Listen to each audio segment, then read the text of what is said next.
私だって他人のことはどうでもいい。自分が一番大切だ。なのに。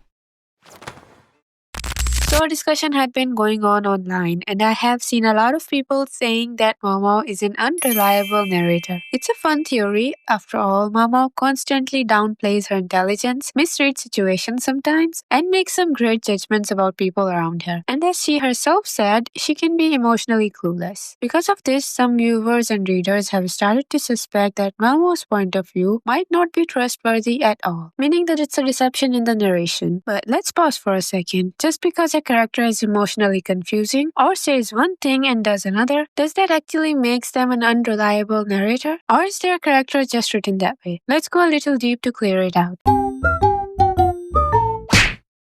So firstly, we'll have to break down what an unreliable narrator really is, and then we'll get to know whether Maomao fits that label or not. Plus, I feel like this isn't just a little literature term, as it actually helps us appreciate how well written Maomao really is. Alright, so the term unreliable narrator is basically for someone who tells a story in a way that isn't trustworthy. That means they might lie, hide important facts, or misunderstands event in a way that misleads the audience. Think of a story where the characters say, "Don't worry, I'm totally fine," but later we find out that they were actually in a padded room the whole time.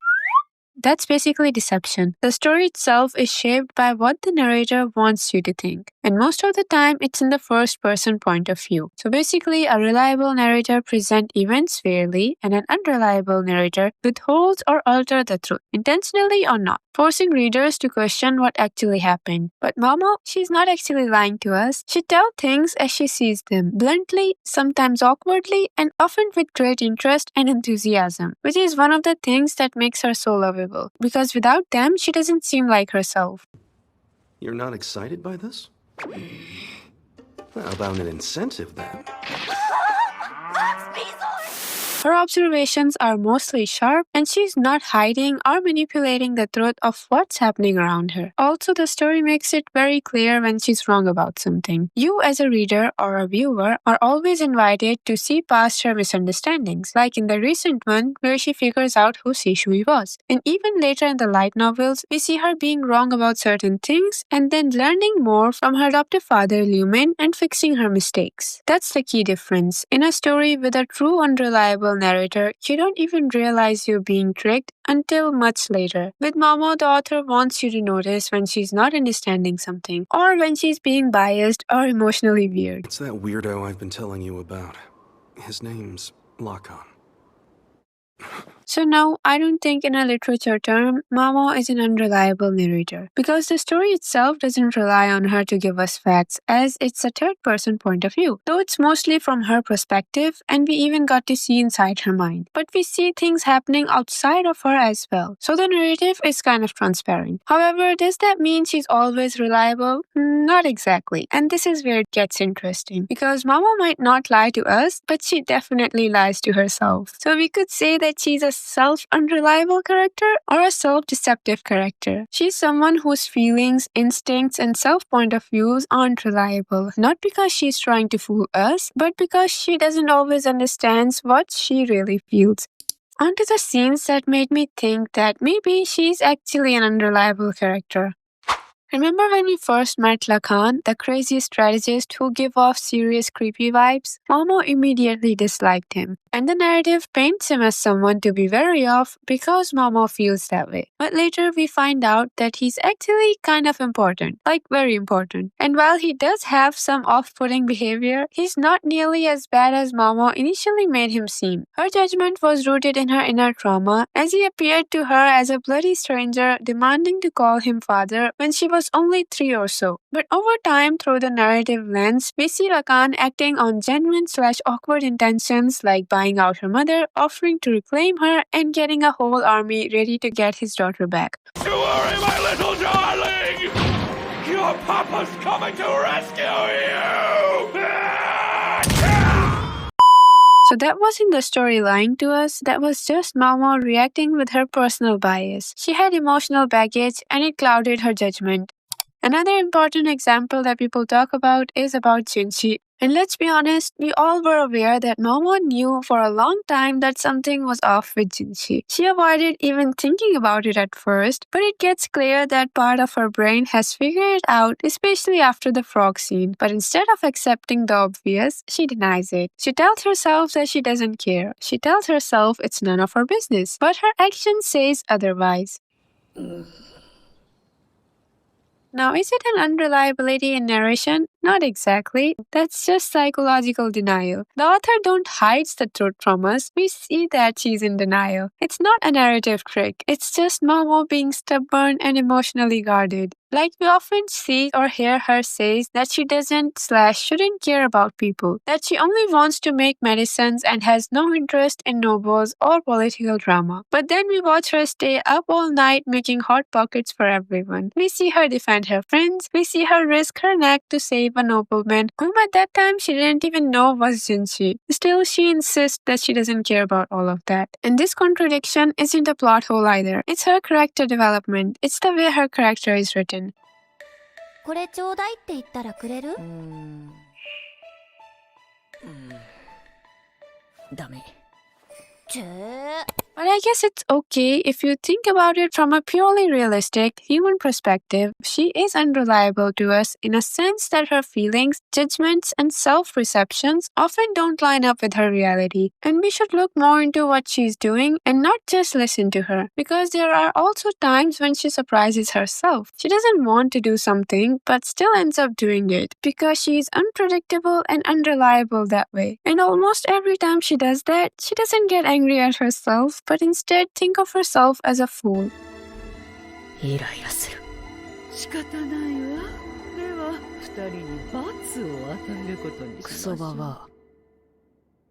え？ And now, of course, let's talk about her feelings for Jinshi, the most beautiful man in the entire empire. She insists she wants nothing to do with him. She glares at him, tells herself she doesn't want to get involved, and keeps trying to ignore whatever mystery he's chasing. But what does she actually do? She helps him, worries about him, cares when he's hurt or not sleeping well. She let him bite her, sleep on her legs, and even sings him a lullaby. But again, it's not unreliable narration because we read her doing all that. It's just an emotional contradiction on her part. Now, if Maomao was an unreliable narrator, she'd say something like Jinshi was ugly and ordinary, and we'd find out later that he was literally a nymph who people would go war for. But she doesn't do that. She tells us the truth and then fights with her own reactions to it because she's emotionally written that way. So this brings me to the scene where I was hit with a realization. It's not animated yet, so spoilers.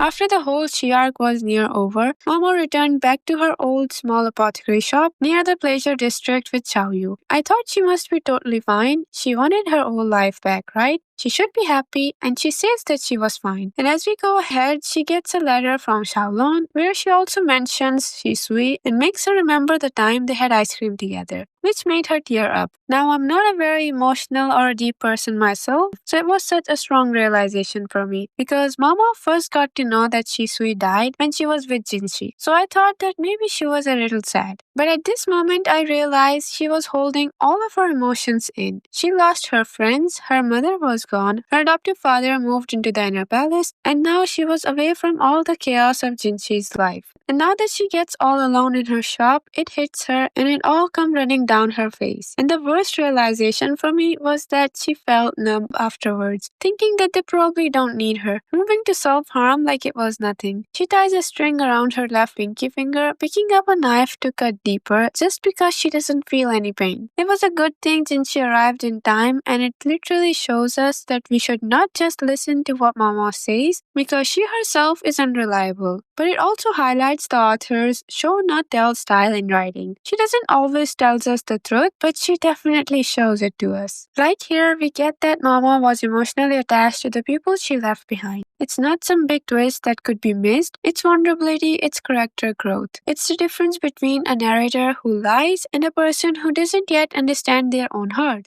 Alright, now let's talk about a fun detail a fan pointed out. You might have also noticed it if you're reading the light novels closely. Is that sometimes Maomao's thoughts are shown in italic, right? Usually to represent her inner voice. But then other characters respond to those italic lines. How tragic. If only he had waited a few more years.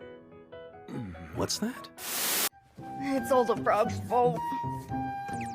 Sorry, frog? So it turns out that sometimes Maomao is whispering those thoughts out loud without realizing it. I don't want to spoil more, but you'll definitely notice them as you move ahead in the story. Then it will be clear that Maomao is the kind of person whose brain-to-mouth filter is, well, sometimes broken. And honestly, it's hilarious. But again, that doesn't make her an unreliable narrator. Hey, are you even listening?